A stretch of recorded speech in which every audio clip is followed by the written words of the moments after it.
Next time someone needs to send you money, tell them to use Zelle. With Zelle, the money goes straight into your bank account, and it typically only takes minutes between enrolled users. And even if the sender uses a different U.S. bank, it still works.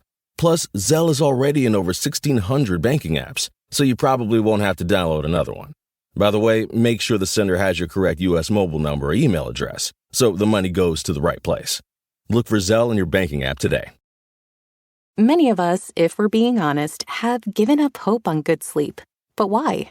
Well, if you're like me, you've tried everything, and nothing has helped, so if we're not going to sleep well anyway, why try?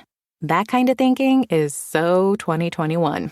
It's time to rethink our nights and days and demand more from our sleep. Talk with your doctor about how you can seize the night and day, and visit seizethenightandday.com to learn more. Welcome to Cryptids of the Corn. Each week, Justin and Jay take a look at a topic in the crypto and paranormal world. They focus on the Midwest and Appalachia of the U.S., but sometimes they venture out with everything from well-known monster sightings to one-off cryptids, live person interviews to actual fieldwork sneaking in some science lessons. There's sure to be something you'll enjoy. Please join us this episode of Cryptids of the Corn.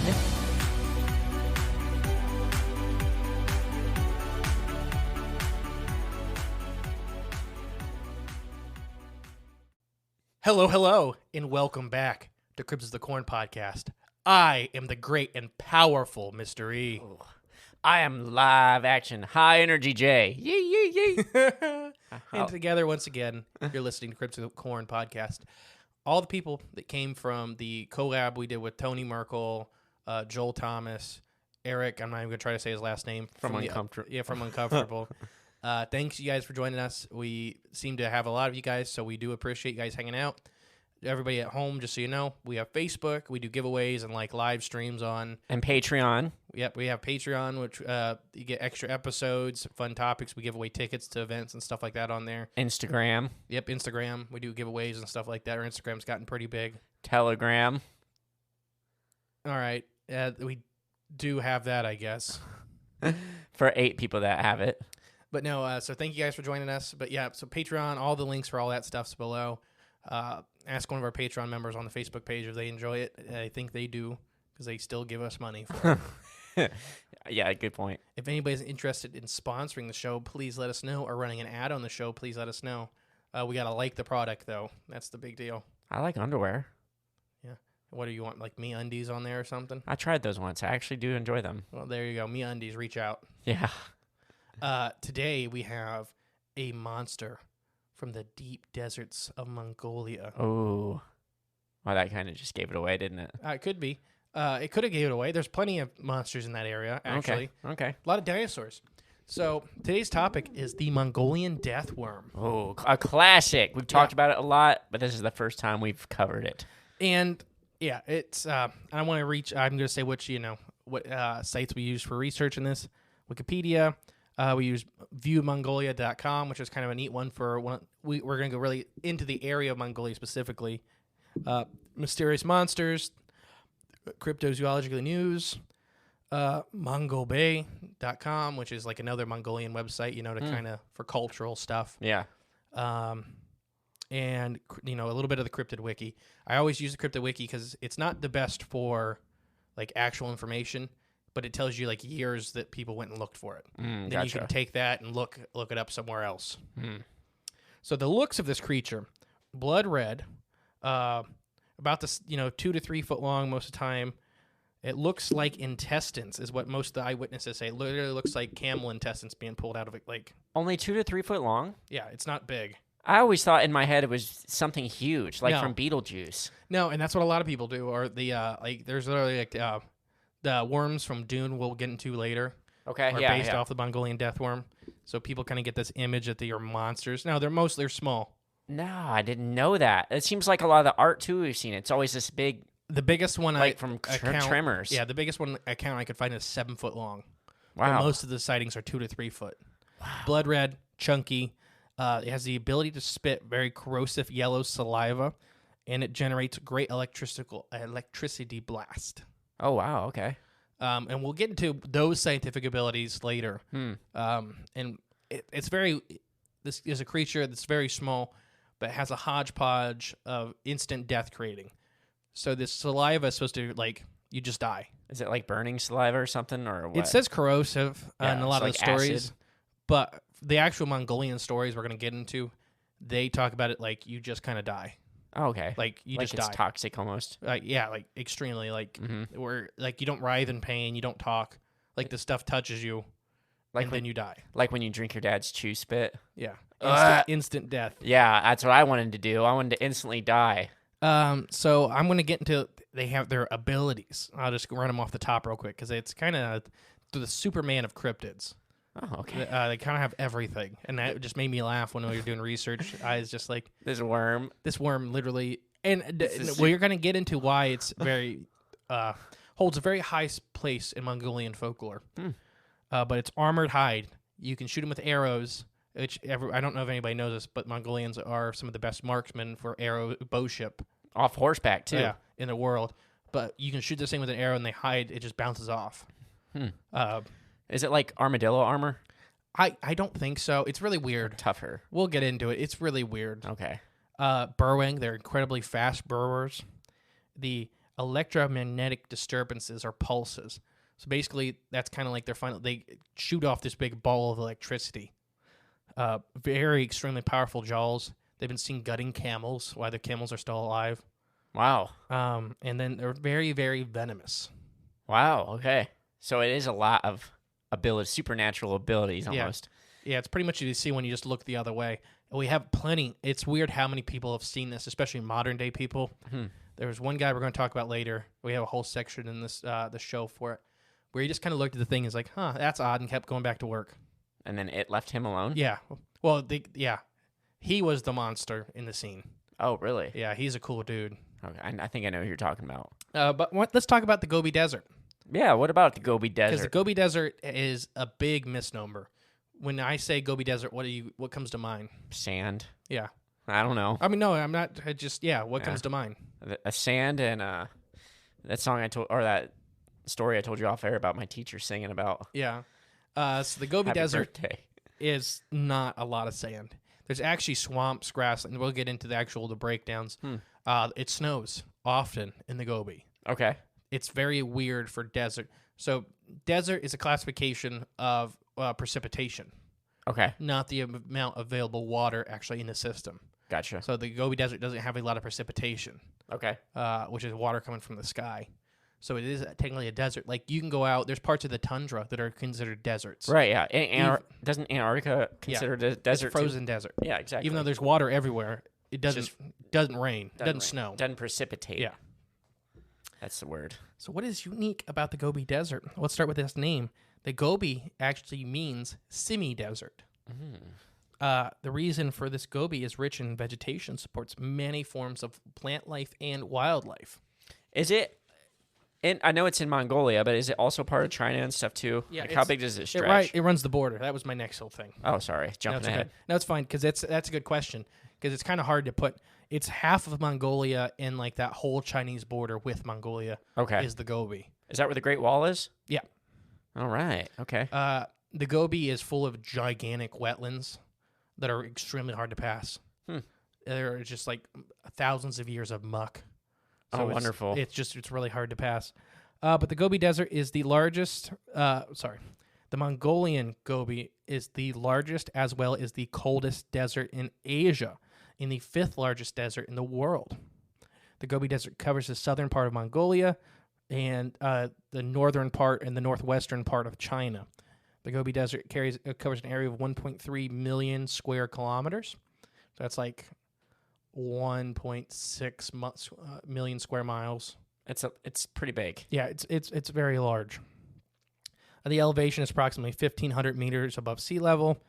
The Himalayas block the weather and starve this desert of rainfall from the south. So that's why, like, our out west desert, the Rockies block the rain there. So that's the Himalayas are stopping the rainfall to here. The Mongolian desert's landscape is only a 5% sand cover. Okay, that's kind of mind blowing. Yeah. So that's kind of the big one. It's like, well, how could anything survive out here? Well, we'll get into like the animals that are found out in the Gobi Desert. It's crazy. There's tons of wildlife. Well, yeah, if there's only 5% sand cover. There are mountains, lush green valleys, random sand dunes, oases, rivers, lakes, barren strips, grassy steppes, muddy cliffs, filled with dinosaur fossils. Oh, that's awesome. So the Mongolian Desert is one of the greatest spots in the world. For dinosaur fossils? Yeah. Oh, sweet. It seems like it has a little bit of everything in this little It's a very biome. unique part. It's a very unique part of the world. The Gobi Desert is one of the most unique deserts. Well, and Mongolia, isn't it like one of the really like harshest places to live too, right? Yeah, it's not very good. It's not very good for humans because Yeah. it's so harshly. The weather systems are very extreme, and it gets really cold. And that's why the people there are like so tough. Mm-hmm. Like, yeah, for people to survive there, it took a lot. They live off milk and grit. 40% of Mongolia's territory is semi-desert. So that's more of these scrublands. Okay. Isn't that like a barren steppe? Don't they refer to Mongolia as that? Yeah, even though they say barren steppe, they're grassland steppes. Okay, grassland. Yeah, but barren is as far as like it's hard to farm there. You can't like. Yeah, the soil is not very nutritious. Right. Yeah. So it's the things that are there are low nutrition plants. Okay. But there are plenty of animals. The Mongolian desert's weather and desert temperatures, and this is all in Celsius from their stuff. So figure it out at home. I'm not good with it. I forget the conversion rate. At its coldest, it reaches negative 38 C. That's cold. Which is, what is that, like negative 10 Fahrenheit? Well, 0. No, Why don't I you think pull it up it's on your phone? More than that, I think, even. So, yeah, negative 38 C. And as the hottest it gets is 42 C in the warmest part of the summer. So it has very extreme temperatures. Jake's pulling it up on his phone real quick so we can know. That's negative 25.6 degrees Fahrenheit. And what's 42 C? So negative 25 degrees. It is 107. So it gets from 107 to negative 25. It's like here. Yeah, kind of, but it sticks around a lot longer. Yeah. The Mongolian desert population, there are roughly 0.3 people per square mile. The Gobi Desert is one of the least populated areas where the nomads roam over the steppes. So the Gobi Desert is one of the least populated areas on the planet. You know, excluding probably Antarctica. True, yeah. Does it rain in the Gobi Desert? It does rain in the Gobi Desert. The Gobi Desert approximately receives 7 inches of rainfall a year. It rained more than regular in the year of 2018, which revealed many dinosaur fossils. That's awesome. They had a really good year of like 12 inches of rain. Really? Yeah, 12 inches, that's it. Yeah. No, it did rain. It rained weirdly heavily that year. We'll get into the whole thing with dinosaur fossils. It's kind of crazy. What do you mean? For Mongolia and the dinosaurs. Oh, okay, gotcha. Okay. Yeah, that's awesome. Wonder why it rained so much in 2018. It was just a weird year for everywhere. Mm-hmm. Stargazing in blue skies. So the Mongolian Desert, the Gobi Desert, is one of the best places on the planet to go stargazing. Oh, then I need to go. It's one of the least light polluted places on the planet. Oh, I need bucket list. And I've seen pictures, and it's still just a picture. Yeah, but didn't look real. Ain't it crazy? Like if you go back, like 1,000 years, everywhere would have been like that. Mm-hmm. Yeah, I mean Abraham Lincoln used to write about stargazing in his backyard. Ain't that nuts? Now we just have lights everywhere. Yeah, ruining everything. His famous quote is, "I can see how a man can look at the sky or look at the earth and think there's no God, but I don't understand how a man can look up at the heavens and think the same." Right, yeah. Mm-hmm. But now, it's a little different. It's not quite the same. No, yeah. The main picture of the Gobi Desert is a flat stepped edge with a horizon. So basically, there's spots where it's like you can look 360 degrees around the planet. It's crazy. Mm-hmm. There's nothing blocking you. Right, exactly. It's like these steps are extremely flat. Mm-hmm. The Gobi Desert inside there's Gobi Deserts inside the Gobi Desert, which means there's 33 arid desert coverings this vast area of the Gobi Desert. So there's like 33 mini deserts. Gotcha. The whole area is a semi-desert, but there's actual deserts in these little areas, which they're not little. They're very big Right. little spots. I don't know. It's like it's making me think of on SpongeBob at the bottom of the ocean when he goes to the Goo Lagoon. Mm-hmm. It's like the water in the water. So it's so weird. Like if you look at like pictures of Mongolia in the Gobi Desert, Yeah. it's crazy. Like there can be like wetlands, like pristine wetlands in the middle of this desert, Mm-hmm. and it's like, what's going on? And it's just because it's where all the water settles from the sand around it. Ah, gotcha. Okay. And you have these giant grassland steppes. You have literally like sand dunes that are covered in grass. So they stop moving. Yeah. It's so weird. The Gobi Desert is a really unique place with some unique monsters. I promise we'll get into. I know that's a lot of science up front, but the Gobi Desert had when doing the research, it's not what it seems. So I think that's really important for the monster. Right. Yeah. Gobi Desert animals. So this is a big one.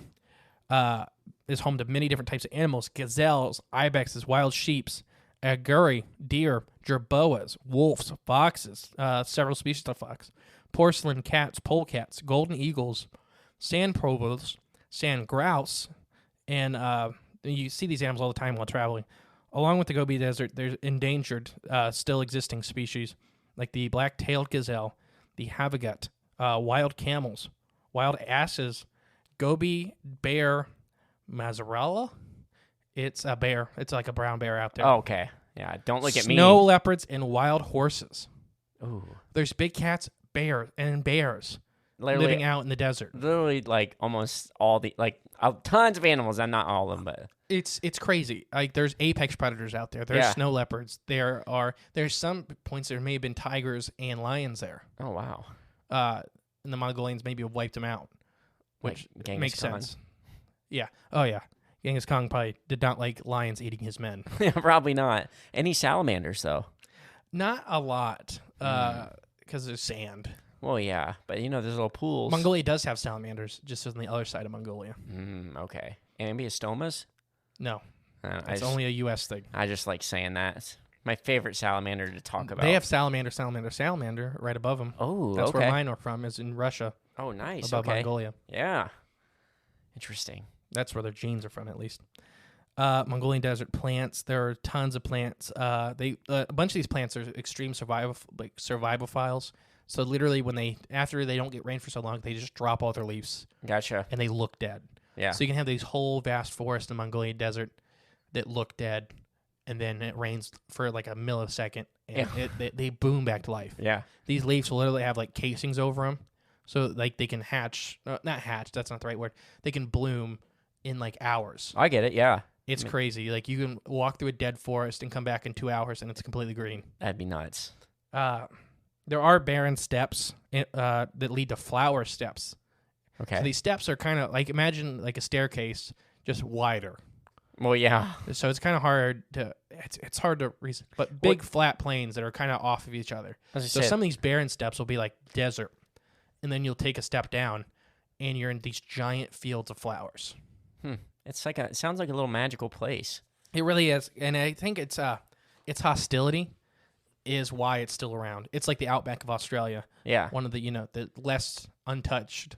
Well, it's like hard- the Australian rainforest is one of the best untouched rainforests because everything will kill you. There are so many species. We cover that in our I forget which episode it was. Megalania. Yeah, there we go. We covered it. But yeah, I didn't even know that was there. Yeah.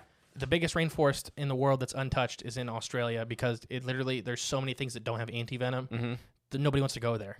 And that's the same place with this Gobi Desert or just the Mongolia. weather will kill you here. Yeah. The it's weather is extremely moody. going to be very hard to develop anything there. It gets so cold at night. And you kind of have that trope with the like Death Valley and stuff where it's hot, super hot during the day, which they don't get extremely hot. 107, don't get me wrong, is hot, but I think Death Valley gets like 150.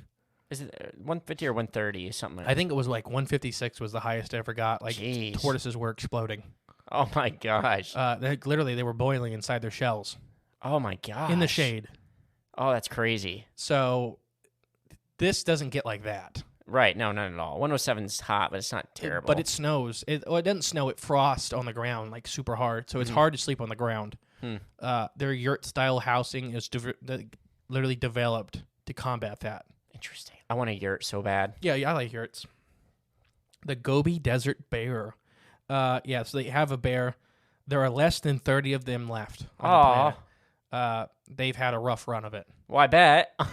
But the Gobi Desert does support bears, and they're not going extinct due to the Gobi Desert not supporting them. Is it the people? It's the people. They hunt. Do they eat him or something? No, or what? they are scared of the bear. Okay. Are they big? Are they like black bears? They're brown bears. Okay, this is the big brown bears. Yeah. Okay. They're golden bears technically, so they're Nice. like blonde brown bears.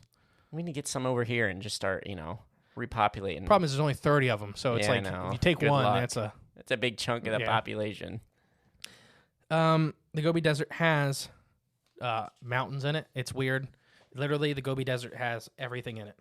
It's like California. Yeah. So basically, though, I told you all this stuff. I know I don't even know how long I've been talking about the Gobi Desert, but I told you all this stuff to really highlight these 2 points. Is that there are high levels of moisture in the soil of the Gobi Desert, which is very odd for a desert. Does it just retain moisture really well, I'm guessing? It has to. There's a bunch of water flowing through. Okay. So there's not like a lot of rainfall, which makes it a desert, but the sand and everything, there's like underground rivers and stuff that are relatively close to the surface. Oh, wow. But there's plenty of rivers and lakes in the desert. And so you have a bunch of water available. So it's The groundwater. Yeah, the ground is moist, Okay. which is a big deal. We're going to talk about a burrowing animal, of why it may, exist in the way it exists.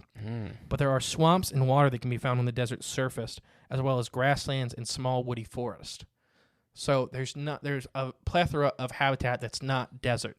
Desert's kind of the odd man out in the desert. Right, which is weird to say. Yeah, and What'd you say at the beginning? 5%? It's only sand? it's only 5% sand. Yeah, it's weird.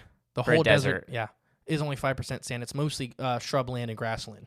Okay. But I think it's 10% swamp. Oh, wow. There's more swamp than The sand in the desert. Yeah, that don't even make sense. Yeah, there are tons and tons of frog. There are tons of amphibian species. Salamanders are not the one, just due to their breeding cycles. They're a little more restricted than frogs and toads, but there's tons of frogs. Yeah. I know that's a big. I think they eat a lot of them. Oh, okay. There's a lot of burrowing frogs. That's good protein. Well, especially if you're a burrowing animal. Oh, okay. Hint, hint. So let's get into the history behind the Mongolian death worm. All right, let's get to the worm. Get to the worm. This 2 to 3 foot long worm that I thought was like a I know. 12-foot monster from Tremors that would engulf you. No. It will kill you. It kills people very easily. I literally had Tremors in mind. You've seen that movie, Yeah. right? Oh, yeah. I love Tremors. Oh, yeah, It's one of okay. my favorite It's movies. a great movie, but I didn't know it was the size of the monsters from the second Tremors movie with the ones with the legs. No, it's even smaller than those. Yeah, exactly. It's the tongue of the graboid is Oh, what you're talking about when you talk about the Mongolian death worm. That's crazy. So Mongolian nomads believe a giant worm covers its prey with an acidic substance that turns everything it touches into a corroded yellow color. Ooh, so it is like acid. Legend says that this creature begins its attack when it raises half of its body out of the sand and starts to inflate until it explodes, Oh my gosh. releasing a lethal poison all over the unfortunate victim. So before I go any further, this is a weird picture. And Yeah. I've seen drawings of this that the Mongolian nomads have drawn. Yeah. And it literally, the front part of its body, it looks at you. I don't know if this is a hunting thing. This seems more like a defense thing to me, personally. We'll get into speculative biology at the end. But where it lifts up a part of its body, they assume it's the head. The head and the tail look the same. Yeah. How are you going to distinguish? So, and it puffs up like a puffer fish and explodes, and it hits you with this black or yellow slime that just burns like battery acid. Does it kill itself by doing that? Well, let's get into it. But I'm just saying. Well, it just makes me think of the movie Big Trouble in Little China. Yeah, I don't know if you've ever seen that movie. There was a guy, I won't get in the story, but there's a guy that does that. He just gets really angry and he swells up really big and he just explodes. So this poison is so venomous because it seems like it gets into the bloodstream that prey dies instantaneously. Would that be toxic? Yeah. So it's all toxic. Gotcha. Okay. Toxic is kind of like the overarching thing. Not poison, toxic. Yeah. And I do think it is venom more than poison, which we'll get into later. Yeah. It seems to have venom Qualities. Yes. Yeah. Gotcha. Okay. Neurotoxins. There you go. Livestock and humans are supposed to be its main prey source. Because the Mongolians have been under Soviet control until 1990, we know very little about the death worm in the West. So basically, I can't remember what year it became under Soviet control, but there was a whole chunk where we had a bunch of early explorers in like the 20s and 30s seeing Mongolian death worms and talking to natives about them. Then there was the Soviet control, and then the 90s is when we got back in there. Interesting. So, what? There's that big of a gap, between it. Because I don't know, it is weird how we don't know a whole lot about the world around us, or the whole world in general. Like locally about your stuff like that, but everything else in the world, like this, like I knew about this creature. I've known about it ever since we started doing this show. This was one of the first things we ever talked about. I still had the image even though I knew about it, I still had the image in my head. This is a giant freaking worm. And I've been wrong this whole time, but. And even the Scooby-Doo one, it's a giant worm. Really? When they do they do a race over Mongolia, which we'll get into that later. Mongolia is also famous for doing giant like desert races. Really? Yeah. Where it's like dune buggy races or dune bike races. Yeah. Okay, I was thinking like a horseback or foot races or something. I don't know. No, like motorized vehicle races. It got really big in the 90s, and it's still really big over there. That's kind of cool. I wonder how that started.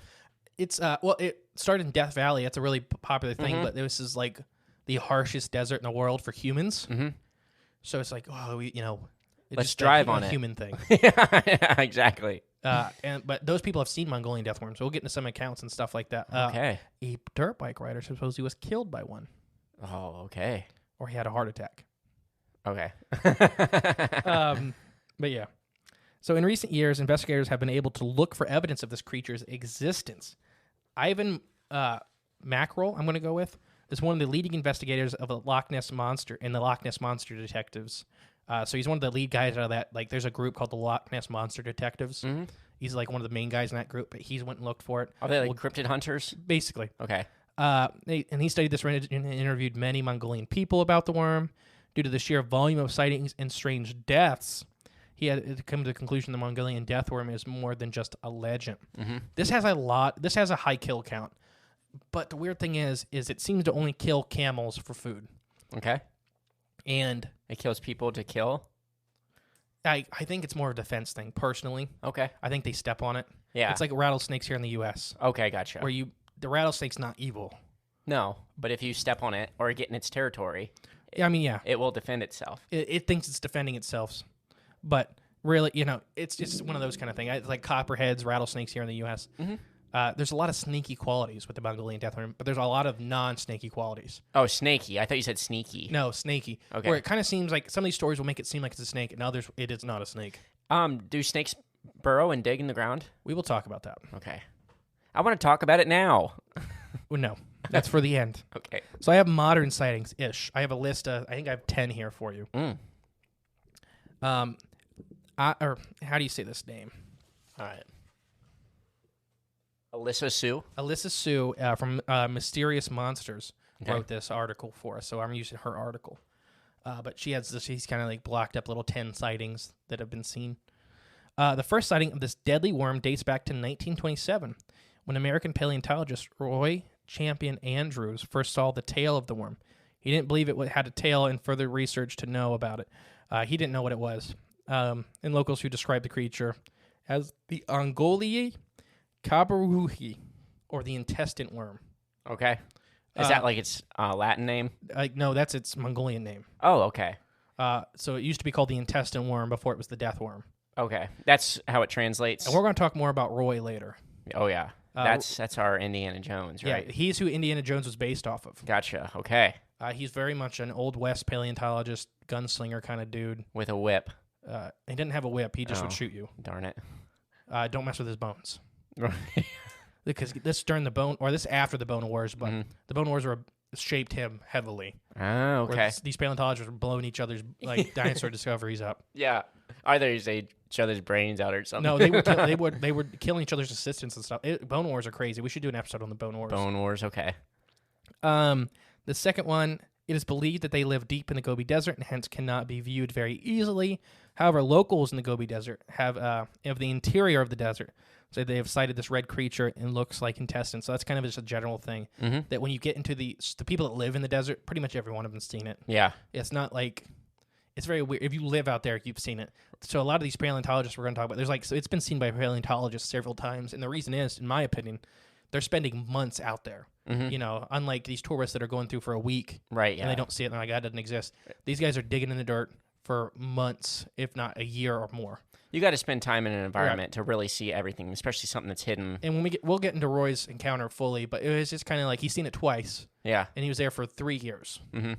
Oh, geez. Okay. Yeah. That's plenty long. You think that's plenty long enough? Yeah, so they're rare, but not like It is like the same thing. People talking about Bigfoot here. I think it's even more. I'm thinking about big cats. Yeah. Oh, yeah. Even like that. I know people that live in areas like Colorado. They have tons of mountain lion, and they've been there for 10 years and seen them twice. Right. Exactly. And they know they can look at the tracker map and they know there's 13 of them on their mountain. Mm-hmm. But you never see them. Mm-hmm. But I mean, people go out and like, oh, Bigfoot's not real. I've been out in the woods all the time. I go out there hunting once, for a week. Yeah, every year. Yeah, the hunter one makes me the most mad. Yeah. I mean, you barely see the deer you want to find. Right, and they're freaking overpopulated everywhere. Yeah. Exactly. Yeah, I mean, just think of like black bears in Ohio. Like I don't know, it's weird. It's me. I agree 100%. It's just I never thought about that though, about the deer thing. They're literally overpopulated here. Like look how hard they are to see. Yeah, and you're sitting there waiting for them, and you just hope one walks in front of you or around you. Yeah. Another expedition was conducted between 1946 and 1949, where they were deep inside to find out the existence of the Mongolian death worm. So they went deep inside the desert itself. Mm-hmm. The worm and compared their own sightings with ones described by locals. Yuri Ovula mentioned that he'd witnessed the creature. But yeah, so it's kind of they keep looking for it, and you keep in mind they keep looking in the desert parts. Yeah, the sand, which is how much percent again? 5. Yeah, exactly. I don't think it lives there. Mm-hmm. Yeah, because I think it lives on the borders of the environments. Mm-hmm. Easily burrowable soil. Yeah, I don't think it's actually out in the desert. But so in the late 1990s, or the late 90s, Ivan Merkel conducted many expeditions in the Gobi Desert in hopes of getting a glance at this deadly worm after listening to so many stories about it. His expedition set up a good example of where something positive were found. Basically, they had some results. They had burrows. I think I can't remember if they'd seen it a couple times. They couldn't catch it. The rarest animal, one of the rarest mammals in the world, lives out in the Mongolian Desert. It's an armored fairy mole. Oh, okay. It looks like an armadillo, but it's pink. But it's mole sized? Yeah, so they make these boxes where they fall in. So they're digging, they basically fall into these boxes. Yeah. They tried to do that with the Mongolian death worm several times, and they haven't caught one yet. But I do think it's a good way to catch a burrowing animal. Well, yeah. Or you just get my dog out there, because she digs up moles. Well, no, not for the Mongolian death worm. She digs up moles all the time. It was in number 5. It was reported that from time it lives underground. However, in June and July, when it rains, it comes to the surface. Many locals have seen Mongolian death worms during this time. They believe that it can give off electrical shocks to somebody who's nearby. So yeah, when it's June and July is probably the best time to go looking for it when the rainy season, because it's supposed to just lay out. Well, makes sense. I mean, what happens here when it rains? Yeah. What's the road covered in? I mean, worms, salamanders, reptiles. All sorts of stuff. We like it. I mean, it's warm rain for us, but now I'm getting tangent right here, but I think you know the answer. Now, when you see birds, like tons of birds out in your yard, and do they really stomp their feet to imitate rainfall so worms pop up to the surface and they eat them? I don't think so. Is that a myth? Have you heard that before? I heard it, but I've never looked into it. Yeah. So if I'm wrong, I'll apologize right now. I think that's a myth. I mean, because I just thought of that. What if you did really want to find this thing and you just get basically a big machine out there that just taps the ground, a lot? Okay, so you're jumping ahead again. Okay, sorry. Because somebody did that. Oh, shoot. Okay. Well, dang it. I thought I had a great idea. It is a great idea. Yeah. Okay. So we're getting to Dune later. You know Dune. The books and the movies. I know what they are, but I've never seen them. But I know what it is. So they're giant worms that live on a desert planet, Arrakis. Okay. And they use these little sound umpers to attract them. To draw them up. Yeah. Okay. And so we'll get into it later, but they do that here. Well, and then not to go back to trimmers again, didn't they use was it electricity they were attracted to, or electromagnetic fields, electromagnetic fields? In Dune? No, in trimmers. Because they didn't. I don't think they used. They did use vibrations like the when adults they ran. use vibrations. But remember, they were driving around. They would come up and eat like the batteries out of their cars and stuff like that. And Yeah. they drive little remote control cars around with batteries on to distract them. Yeah. So yeah, electric fields. Yeah. Okay. Another famous story is among the nomads was once a young boy was followed by a worm near his house. His dead body was found. It is believed that he died when he touched the worm. Looking at the tail of it sticking in the sand, and his family went looking for revenge from the animal, but they also did not return. So it's kind of a weird story. It doesn't translate well. Yeah. So basically, this boy sees this worm, and it's just kind of laying out. He sees its tail sticking out. Yeah. And I have a little illustration of what, like, it has like a little fluff on its tail, and which a lot of invertebrates do have that. It's breathing tubes, especially aquatic invertebrates. Okay. So he touches it and he dies, just drops dead. And then his parents go out. They're like, "Oh, we're gonna kill this thing," and then they don't come back. It almost sounds like a folklore, like warning tale, to just get people to not do it. Yes. Whether it's real or not, that's kind of what it's more of it seems like. Oh, there's plenty of "don't touch the thing" folklore. Clearly. Which we'll get into. So in 2005, Richard Freeman, a cryptozoologist conducting an expedition to find out whether the existence of Mongolian Death Worm is real, they found out that a whole village was shifted from its position when the villagers heard about a sighting of the venomous animal. Wow. They picked up and left. Which isn't that surprising because I'm pretty sure they're known to do that there. They're nomadic. Nomadic, yes. So okay. it's not that big a deal. It's not like Ada or its town moved. Right, yeah. Somebody's seen a worm. Their houses are like but they left mobile. early. Yeah, exactly, yeah. They're like, all right, well, it's time to move on because it was seen like on the gates of the village. Okay. It wasn't like out in the desert. It was like near their house or near their homes. It's moving in. At number 8, there was sightings of Mongolian Death Worm during 2013 and even caught on camera. However, people believe that it's just a normal worm and not the weird word they say for the Mongolian Death Worm. Yeah. It did not have the red color. And here's the picture. I see it. That is not a Mongolian Death Worm. It is 100% a hoax, but that is a real animal. What is it? It is a legless lizard from South America. Uh-huh. And bright yellow. Uh-huh. And in the picture, I know it's black and white, but it is bright yellow in the picture. Yeah. But it's a type of legless lizard. Interesting. Which... I've seen those. Those are really neat. Yeah, they look just like snakes. Yeah, this one is more chunky. This one definitely more worm-like. A fat one, yeah. And then there's stuff like Sicilians, which are in South America too, which look like snakes, which are actually amphibians with glass teeth. Yeah, that's so cool. During the 19th century, it is said that there were more sightings of this venomous worm that looks like cow intestines, differencing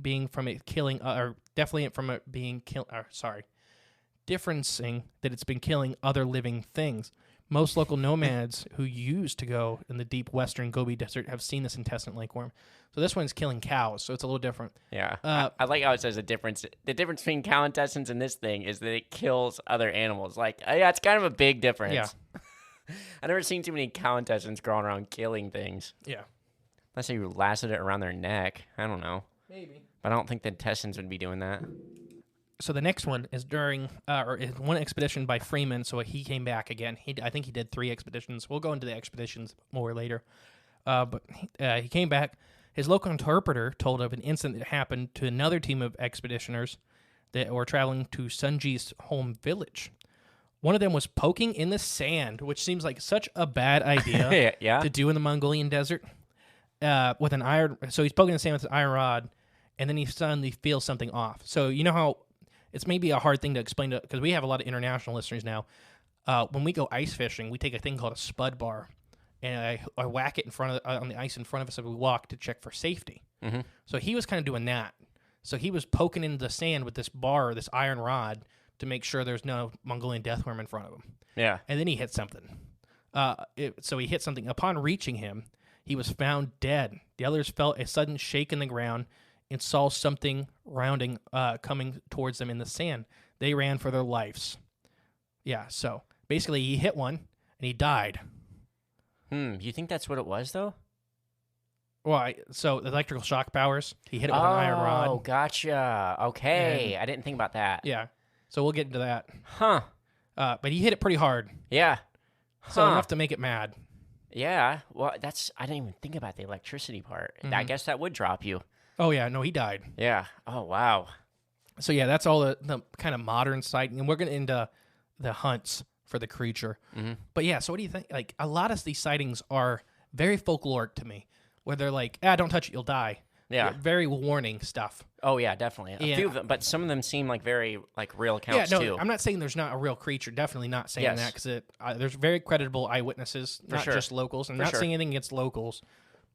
But when we do this, it's really hard to look at folklore versus real animal. Yep, I agree. And this seems to definitely have heavy foots in both fields. For sure. It's very folkloric. This monster has incredible powers, but it's seen constantly. It hurts people. It really does. It has a reputation. Yeah. Yeah. It's not just the boogeyman. Right, exactly, yeah. There's something really there. Mm-hmm. Already, before we even get to the internet thing, I 100% believe this is a real thing. Yeah, I know. Me too. Like 100%. So, yeah, it exists. Yeah. Now we'll get into what their population may be like. Right. So we're going to talk Roy Chapman Andrews. I'm just going to call him Roy from now on. So Roy, a.k.a. Indiana Jones. He is literally the man Indiana Jones was patterned off of. Mm-hmm. He's crazy. Like, he is very much Indiana Jones, but he carries a gun. He will kill you for his dinosaur bones. Yeah. Is that all he was just He's a paleontologist. Just looking for dinosaur bones, or do they really look for anything? That's no. So he was famous for dinosaurs. Yeah. You go to Mongolia for dinosaurs, not mammals. Or so pottery, or no. Well, no, that's an archaeologist then. Okay. So what is the main difference between archaeology and paleontology? People. Archaeology looking at people. Paleontology is looking at everything else. Fauna, flora, and fauna. Yeah. Okay. Environmental stuff. Yeah. And then archaeologists are looking at people. Traces of people and okay. So in 1920, Andrews began planning his expedition for Mongolia and drove a fleet of Dodge cars westwards from Peking. In 1922, the party discovered a fossil of this gigantic dinosaur. I'm not even going to try to say its name. Or it's not a dinosaur, sorry. It was it's Indigotherium, which is a giant hornless rhino.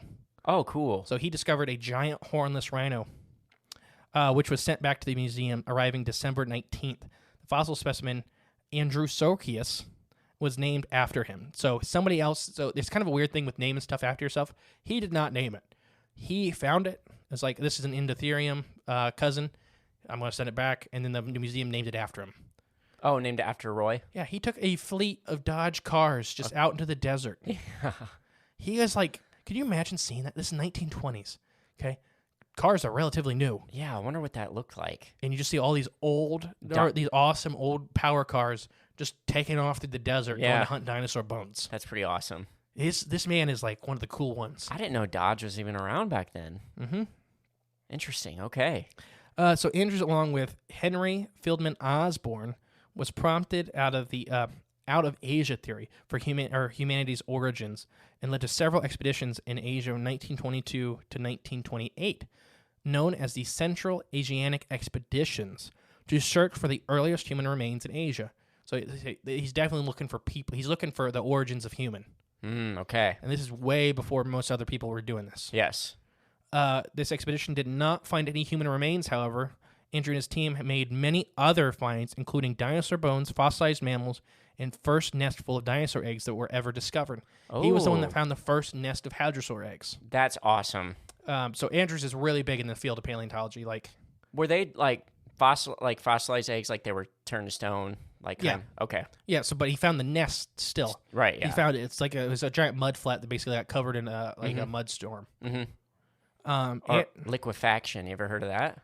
Yeah, we've talked about that. Yeah, with earthquakes and stuff, and things so literally this wouldn't sink. have been that, because the nest would have been destroyed. The eggs wouldn't have been in their nest. Well, no, it's weird how it works sometimes. Like, even delicate things like that can literally just almost sink. Right, I'm not saying that with the eggs. I'm saying the nest itself is made of mud from the surrounding area. Gotcha, yeah, I understand. The nest would have melted away. Yeah, well, yeah. I mean, it could have sunk in the mud, then eventually turned to what is there. I don't know. But it's mud. That's okay. Anyways. That's okay. That's not what happened here. It was more of I think, not a volcanic explosion. I can't remember what they thought created this great fossil, this great fossil preserve, but it looks like a great flood almost. Yeah. Like a deluge. Well, and even with that, you imagine, waves or water washing over the area. And I just don't think that's even possible. Oh, no, I don't think it was water.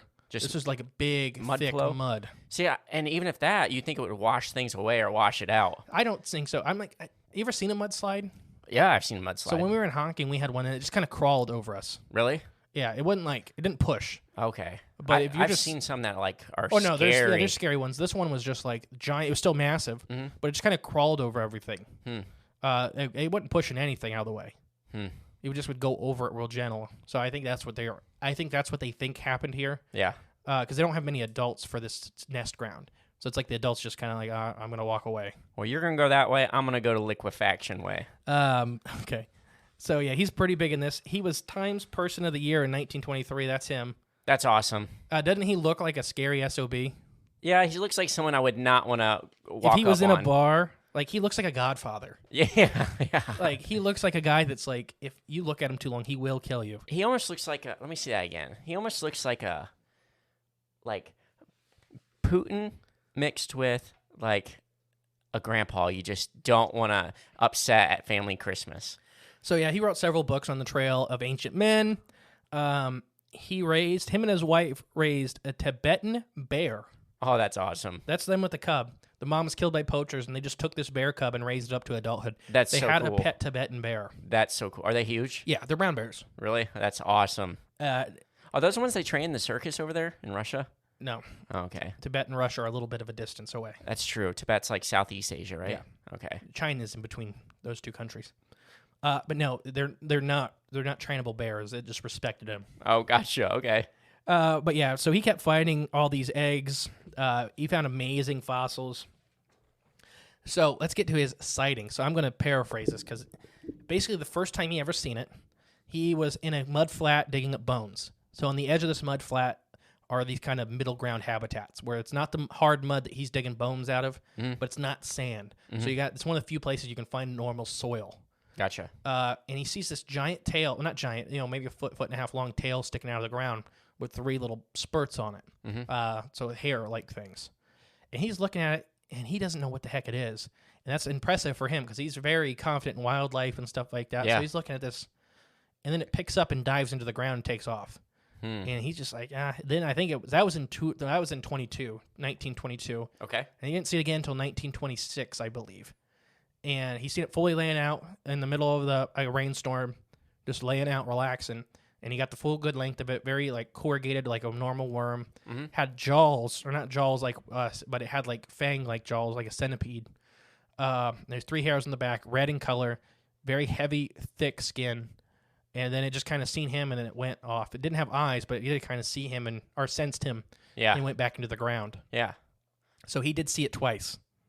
But at least you got a full-on description of it, too, out of the ground. But both the time, the monster ran from him.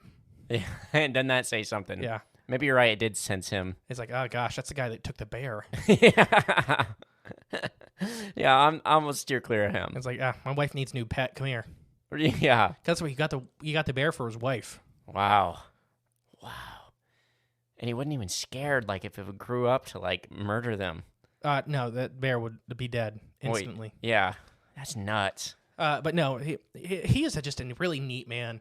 But he's seen the Mongolian Death Worm twice. Both times, and he didn't like talking about it because he was very much into a very serious man for his field and stuff like that. But he's like, yeah, I seen it twice, and that's pretty much all they'd tell you a little bit what he's seen. But, I mean, that's pretty much all he'd ever talk about for it. It wasn't his cup of tea. Right, yeah. Probably because he didn't know anything about it. Yeah. Well, he was a superstar in the paleontological field. Right, yeah. I don't know. So he just would mention it. So we're going to get to Ivan Mackerel, his sighting. So he's the one from the Loch Ness Monster stuff. Yep. He's the one that, I'm sure you've seen him on TV. He looks like a wizard. Maybe if I saw him. He looks like the Wizard of Loch Ness. Okay. Looks like a wizard. He That's does. funny. He looks like a wizard. But he had a small group search for the worm in the desert.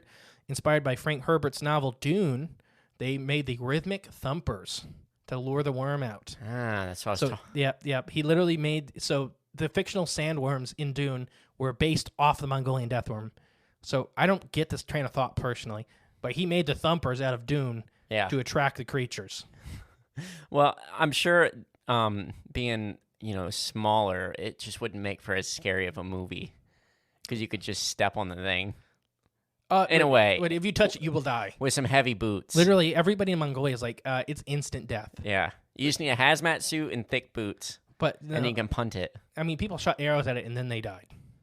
That's weird. It's almost like supernatural parts of it. Like, really? If you attack it, you will die. The Mongolian Death Worm will see to that. That's so weird. So yeah, he made explorations in the desert. Merkel first read about the worm when he was a young boy, and stories from Russian paleontologists were also seeing it. So Russian paleontologists from the area, and they were seeing it at the same time Roy was seeing it. And that's when Merkel was at way after, but he was a little boy. It wrote he resembled it. He said he read that it resembled bloody intestines, could grow into lengths of a small man, and could mysteriously kill people from a great distance, probably with poison or electricity. Poor Mongolian villagers, I'm all over my words today, could only cover it in their yurts in fear. So they would hide in their yurts, Well, yeah. And Mark Mackerel said, I thought it was only science fiction, but when I was in university, I had a Mongolian student in our class. I asked him, do you know what it is? And the native name for it. And I was writing for him to start. I was writing for him to start language, but he says that nothing. But I leaned in like I had a secret, and he said, I know it in this very strange creature. So he had this kind of weird experience with this Mongolian student in one of his classes. Yeah. Where he was like, publicly, he was like, no, it doesn't exist. But then he leaned in and told him, yes, I know, it's a very strange creature. So basically, he goes out, he looks in 1992 and 2004 is the other trips he did. So he did 90, 92, 2004. Didn't find nothing. So it just, he didn't find anything, but he also looked for other creatures. The Mongolian Death Worm was not his, main one. Right, okay. And here's a weird one I have. This is my last one for expeditions. Richard Freeman from the Center of Fortean Zoology. In 2005, he went out and they did an expedition, and they came up supposedly empty-handed. But I can't find any mention of this. It's weird. Like sites talk about it. Yeah. But you can go. The Center for Fortean Zoology has a really nice website with all their expeditions in history. This one's not listed. Wonder why. And it's really weird. Was it buried? I don't know if that, or if it was like a money pit and they really didn't get anything, or they had trouble with it, or there was like a scandal with it, But you think at least that would be mentioned or something? Unless they just didn't release any of it. I don't know. It's weird. I can't find nothing on it. That's really secondhand stuff. Basically, other people saying, yeah, they went on an expedition. They themselves do not claim it, and they have all their expeditions listed. That is strange. It's weird to me. It's very odd. Something sticking out. Yeah, red flag. So I don't know if they found something. I don't know if they lost somebody, as in somebody died on the trip. Okay. And they just were like, okay, we got to leave. Like, this isn't fun anymore. Yeah. Because they pick cryptids, they pick the trilocene. They pick, ones that probably aren't going to kill them. Right, yeah. So if say they lost a member and they just didn't want that whole public smear, so they're just like, well, let's drop it. Right, because it might ruin their future endeavors. Yeah, because they still are going on expeditions. So I don't know. It's just a weird one to me that they don't list it on their own website. That's kind of strange, too, like how just so many people die from it, especially from long distance. That I can't figure out. And then I was wrong. I do have one more for you. It's not a real one to me. Okay. But both Destination Truth, there you go. Josh Gates. They went and looked for it in 2006 and 2007. They got a picture of a cow. That's it? Yeah. Like, was the cow dead? No, just a cow. And that's it? Yeah. That's all they got turned over? Oh, wow. And then a New Zealand television entertainment reporter, David Ferrier, took part in an expedition in August 2009, and they came up empty-handed as well. They went walking around the desert. Right, yeah, they went to the wrong spots, probably. I mean, it was a television reporter. It was nothing exciting. Not ever going to actually find anything. Yeah, it was. Destiny Truth is a TV show, and they have very limited time for stuff. So that's a good reason why they probably didn't find anything. They had to move through it. It's the freaking news reporter that just walked around the desert with a camera, expecting the whole desert to be covered in worms. Yeah, it doesn't exist. That's what he was expecting. I really think he was walking out there all right, I'll see the worms any minute now. Doesn't work like that. No. All right, so that's all my expeditions. So it's had a fair crack at it, kinda, I think. Yeah. So the paleontologists, the old school paleontologists that were out in these areas for months, if not years, were the ones that were seeing it often. Yeah. Or semi-often, you know. It seems like that's what it's going to take, though. You got to be out there for a long time to experience this. Yeah, and because I do think they're mostly living in the ground. I think they live in these transition areas between habitats. Some weird stuff before we move on to possible explanations. They're said to be blood red from either the animals they kill, getting their blood on their skin, and they get stained red. But it's also said when they reproduce, they kill a camel or a cow, and they lay their babies in the stomach of those animals, so their babies resemble the innards. Interesting. So they're not preyed upon by birds. Yeah, it makes sense. Huh. So you think like their skin isn't stained by the blood or whatever that animal? I don't think so. I think they're just red. They're just red from. It's like a defense mechanism. Yeah. Interesting. Okay. I wonder if that fades over time. I don't know. Because didn't they say it just looks like intestines? I mean, is that pink, red, like an adult? This thing's bright red. So sorry if I never said that off the top. It's like fire truck red. Oh, wow. Okay. Pretty much always. Tangent. Did I ever tell you about my pink cats? You dyed cats pink? No. They were born that way. Uh-uh. So, well, they weren't really born that way. So our cat jumped up into our wheat seeds you had stored over the winter up in the combine, or the thing you pull behind the combine that stores them all. Yeah. And our cat jumped up there and had her kittens in there, and it was a white cat. And the kittens were born in the seeds, and she couldn't bring them down or anything, so they were up there until they were old enough to walk and pretty much old enough to jump down. Well, there was 2 of them that were snow white, but they lived in this their entire youth. And then one day I'm sitting in my house, and out the back window I just seen a bright pink blur just dart by the back door, and I didn't know what it was at all. It's bright pink. And then, so I went out looking for it. Finally, I found it. It was one of the kittens. It was bright pink. I couldn't believe it. And it stayed that way for probably about a month. For about a month, it stayed that way. Then until its hair eventually grew out and it turned white again. But for about a month, we had these super bright pink kittens just running around the yard. It was nuts, but it was awesome at the same time. But it was just from the seed. The seed had that powder or whatever it was. I think it's to protect it over winter. Yeah. But that's all it was. But they were born in it. Yeah, it was nuts. So let's get into some possible explanations. Large snakes. Some of the reasoning is they use these scary stories to keep kids away from them. So it's a warning of an actual danger. So the spitting venom. There are, as far as I can tell, there's no spitting cobras in Mongolia, but there are in China.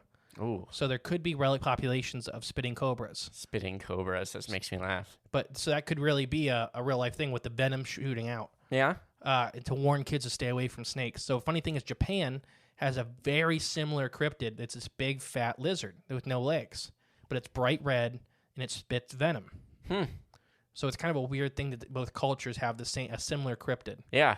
But they both spit venom. So that's one thing that people kind of use is they just use it to keep kids away from snakes. Makes sense. Sand boas. Sand boas? Yeah, Mongolia and Russia are famous for sand boas. They're literally big, fat sausage snakes that live in the sand. And they just poke their head out. Okay. None of them are red. They're all harmless. They're the right size, though. Okay. So there could be a population out there that are red. I don't know. It's possible. But if none of them are or all of them are harmless. They're literally real. They're real boas. They're actual in the boa family, so they're harmless to us. I mean, they don't. It's not a sand boa, but that's what I was getting at. Some kind of large skink or lizard.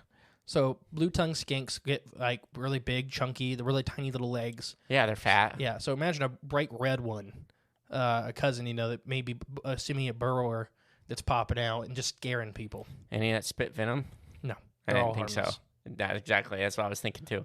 Here's one though: a large legless burrowing lizard. Okay. So some of the Russia has giant legless lizards. They have huge ones. Mm-hmm. That picture I showed you is a legless lizard, and you see they can get really chunky. Right. Yeah. So it could just be with the folklore of seeing a creature that you don't see very often and be like, oh, that's the devil. Yeah. Stay away from it. It will kill you. What about actually a real big worm? Like a worm? Yeah. I don't think it's that. Maybe it is. So I don't think it is. Let's look at some of the speculative biology.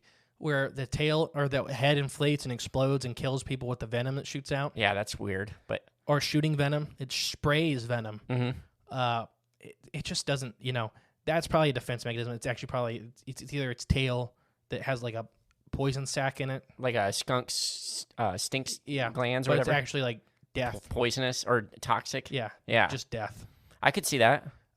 So a worm would be a good candidate for that. Some kind of invertebrate. Wouldn't really be a vertebrate. Vertebrate biology is very locked in per se. So it's those kind of freaks really come out in more invertebrates than vertebrates. Okay. But not saying they can't be an animal like a vertebrate. Okay. It could just be folklore. Could be. And it's just people, they're not seeing anything, but I don't believe this one personally. But, it could just be folklore, and it's just a folkloric thing. Like, people are out there seeing wendigos here. It's just... Yeah. See, and like we said earlier, it could be just a mix of both. Like, there's a real creature that created folklore, too. There's definitely mixes of both. Yeah. I have for you my classic weird real animal. Oh, what is it? They're called velvet worms. Velvet worm. Okay. So they look like a centipede. Okay. But they're soft and squishy. Okay. They're a type of primitive. They're their own family group. They're super weird. Is it like a bobbit worm?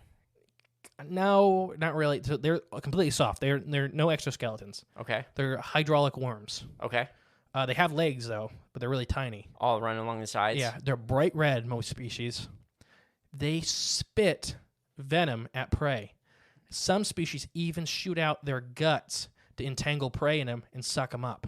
The biggest species is about 1 foot long. I've wanted one forever. They're extremely toxic. If you touch them, you will die. Some species. Wow, and you want one? Yeah, as a showpiece. Yeah. But do you see all these similarities? I see a lot of similarities. So who's to say that this is not a rather large velvet worm that lives out in the Mongolian, in the Gobi Desert that we just don't see very often? The legs are mostly either in the ground when it's up, or they're just not paying attention to them. Right. Yeah. It looks like a worm. They're segmented. They look just like big red worms. And if they're small little legs, you might not be close enough to actually see them. Venom. They even shoot their guts out, so they could look like they're exploding. I get you. I'm following it. If you touch them, you will die. Yeah.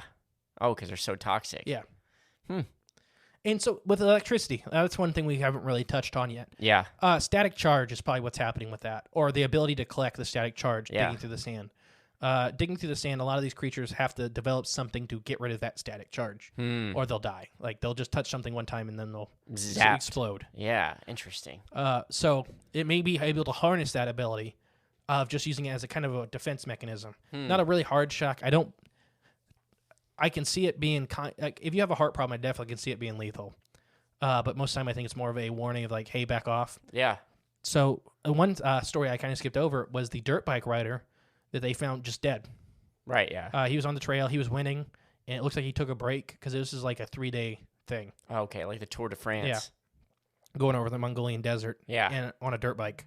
Interesting. And so it's like a 3-day thing, and then they finally caught up to him, and he's in the middle of the trail just laying there dead beside his bike. And some people said it looked like he was, his heart stopped, basically, so it looked like he had a heart attack. And some people said it was the electric shock of the Mongolian Death Worm. See, it's hard to say, though. I think he had a heart attack. It was probably he was drinking Monster for 3 days straight. Yeah. And fell off his bike. And just keeled over. No, he didn't fall off his bike. So he did prop up his bike, and he looked like he took a couple steps from his bike, and then he dropped dead. So some people said that he seen the death worm, got up and looked at it and died. I mean, that is the MO. Yeah. Yeah. If you look at this thing, you will die. Which is weird. No, I really think it might be a velvet worm. Or some cousin or some assemblage of a velvet worm. They're a very old group. I mean, super old. They have had some relatives become massive. I think our biggest velvet worms right now, they're maybe 1 foot long. Still pretty big. Yeah. Japan has several very dangerous species of them. They're all endangered in Japan. Yeah.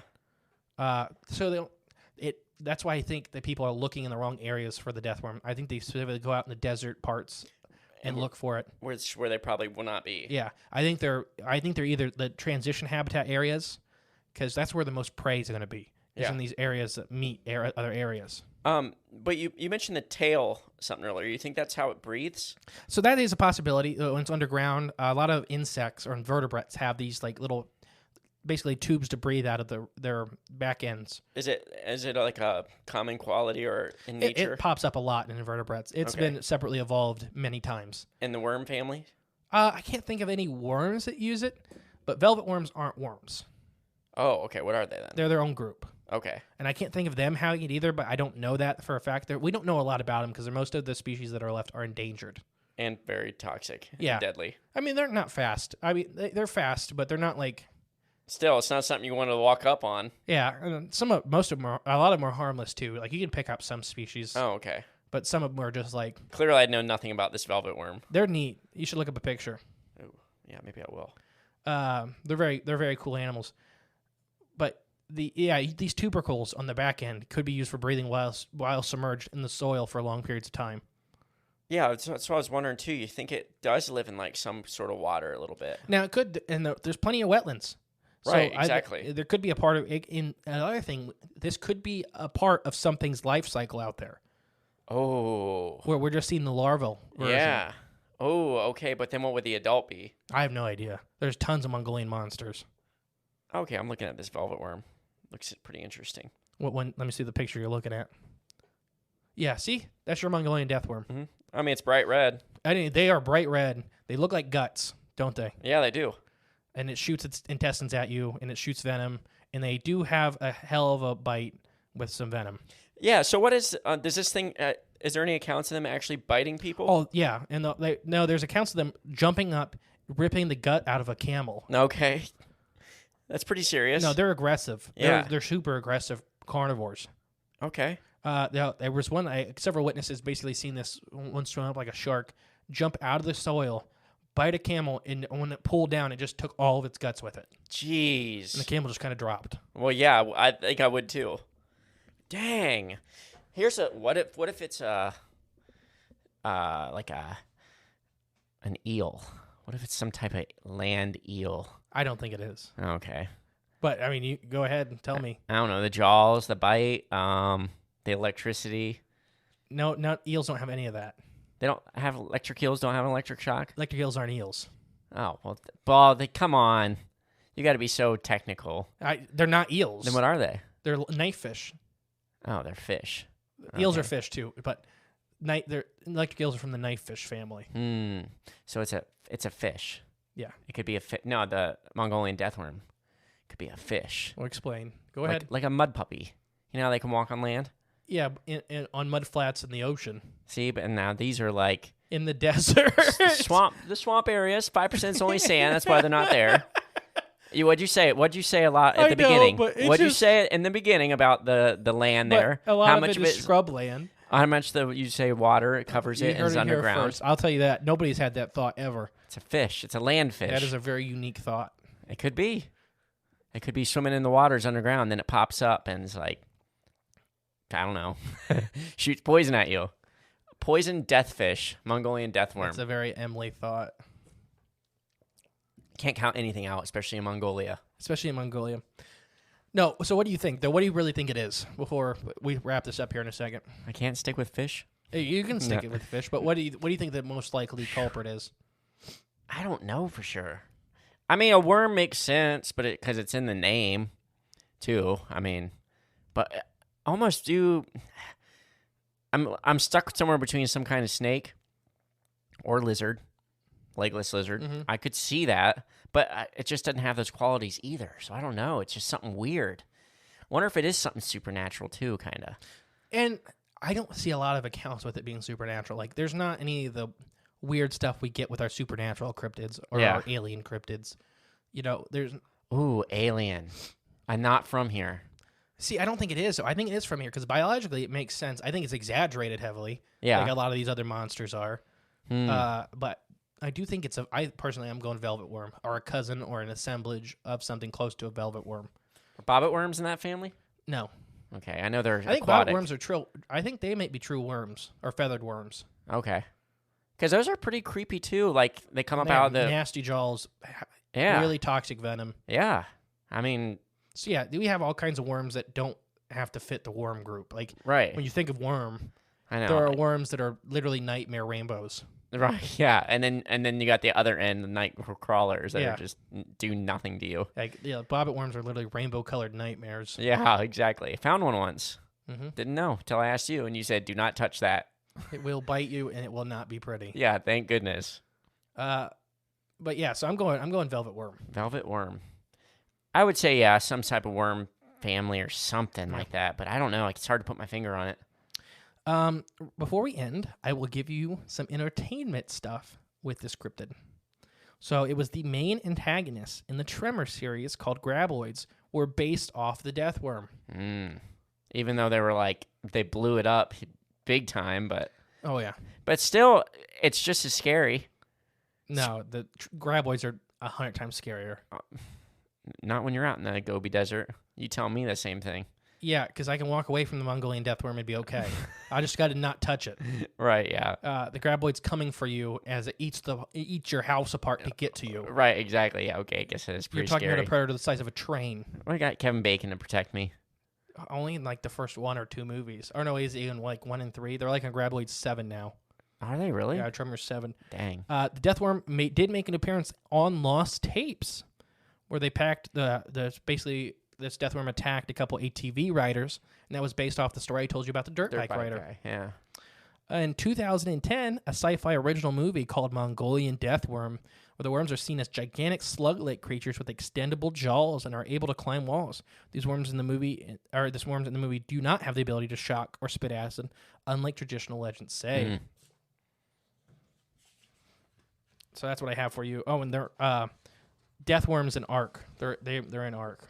Survival Evolved. Oh, really? Yeah, in the Scorched Earth DLC. Oh, okay. I was gonna say I haven't played that one. I played a lot of Ark. They're the Giganotosaurus of the Scorched Earth. Are they huge in that? Yeah. Oh gosh, they're like they when they stand out of the ground, they're like I think they're 90 feet tall. Oh, good lord. And then the rest of them's underground. Yeah, screw that. They can two-shot a T-Rex. You can't, oh, okay. I was gonna say, can you tame them? I think with mods, I don't think you can traditionally tame them. Oh, okay, so they're just big like creatures, like you gotta fight and kill. But you need them to. I think you need them to tame the dragons in that one. Oh, okay. Because you need their horns. I didn't even know that game had like a plot or anything when I first started playing it. I just thought you just so live. That is the Mongolian Death Worm. Let's do it. Let's do it. Do you think it's real? Yes. Or do you think it's a flesh and blood creature? Yes. Do you think what do you think it is? Well, we already kind of covered. I know, but just tell me I don't know. one word real quick. Some kind of worm, lizard, snake. I think it's hybrid. real. I believe most of the encounters the Mongolians had. I do believe most of the paleontological encounters. I do think it's real. I just believe it. It's a cryptid that I think is still out there, and I don't think they're endangered because of where it is. I just think they're hard to study. Right. Yeah. I do think they're flesh and blood. I do not think there are any supernatural aspects to them, and I think they are some kind of assemblage of a velvet worm. That's definitely that's crazy. All right. Very specific. I have been the great and powerful Mr. E. And I've been high energy Jabe. Tried to be. And together we were Cryptids of the Corn podcast. Thank you guys for joining us on this Mongolian themed episode. Oh. We're the good sumo wrestlers over there, right? Oh, Mongolia produces some amazing sumo wrestlers because they have a big wrestling culture there. So catch us on Patreon, catch us on Facebook, catch us on Instagram, YouTube. Check out our website. There's some blog posts on there with like creature feature spotlights. Oh yeah, we didn't mention that at the top of the show. The new website. Yep. We got a website, folks. Come check us out. Leave us a 5-star review and a comment, or we'll read them on air if you leave a nice comment. I probably can't read the bad ones, just because my self-esteem. All right, 1, 2, 3. Bye.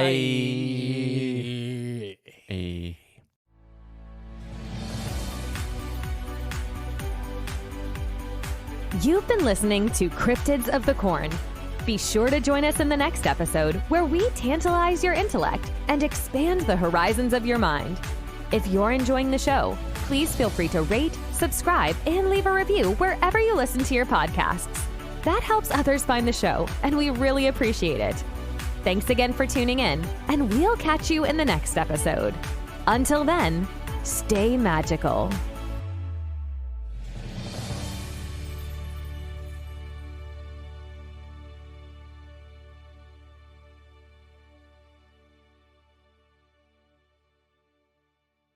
Whether it's Kroger Simple Truth Turkey or mac and cheese with Murray's English Cheddar or pie made with fresh Cosmic Crisp apples, there are many dishes we look forward to sharing during the holidays. And Kroger has all the fresh ingredients you need to turn today's holidays into tomorrow's memories. Kroger, fresh for everyone. Choose from a great selection of digital coupons and use them up to 5 times in one transaction. Check our app for details. Kroger, fresh for everyone.